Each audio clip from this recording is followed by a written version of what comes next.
Break के बाद एक बार फिर से आपका स्वागत है। आप देख रहे हैं टैक्स ग्रुप। अब चलते हैं प्रदीप जैन साहब के पास। इन्होंने एक ईमेल भेजा है। ईमेल में इन्होंने कहा है कि इनके और इनकी पत्नी के नाम पे एक प्लॉट था, यानी ज़मीन थी। उस ज़मीन को अब वो बेच रहे हैं।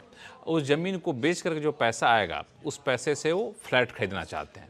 अब इनका सवाल ये है कि कैपिटल गेंस टैक्स बचाने के लिए इनको क्या करना चाहिए। क्या फ्लैट अलग अलग खरीदना चाहिए या फिर फ्लैट एक साथ खरीदें तब भी कैपिटल गेंस टैक्स बच सकता है, या फिर कोई और तरीका हो सकता है। मुकेश जी, दिलचस्प सवाल है। कई लोगों के मन में ऐसे सवाल होते हैं और ये प्रचलन काफ़ी बढ़ रहा है कि प्लॉट बेचकर फ्लैट खरीद रहे हैं। क्या सुझाव देंगे?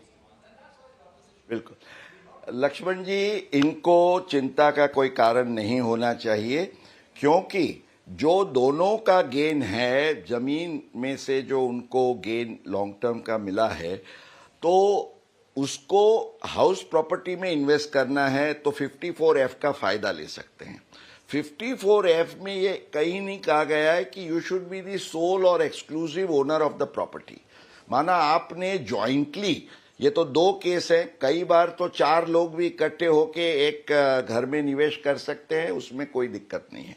तो वो अलग अलग फ्लैट लें या एक बड़ा फ्लैट लेके दोनों का उसमें आधा आधा निवेश करें या तो प्रोरेटा करें, उसके हिसाब से उनको कैपिटल गेन का फायदा मिलेगा।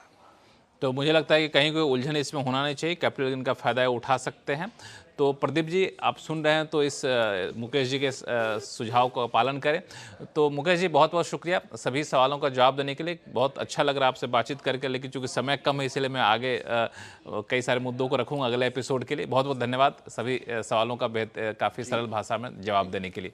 तो टैक्स ग्रुप में फिलहाल इतना ही। अगर आपके पास कोई भी सवाल हो, चाहे इनकम टैक्स से जुड़ा हुआ सवाल हो या फिर GST से, आप हमें लिख भेजिए tax@moneycontrol.com पर। और जब सवाल भेजें तो अपना नाम और मोबाइल नंबर लिखना ना भूलें, ताकि सीधे टैक्स गुरु से हम आपको संपर्क करा सकें। फिलहाल के लिए दीजिए इजाज़त। नमस्कार। देखते रहिए CNBC आवाज़।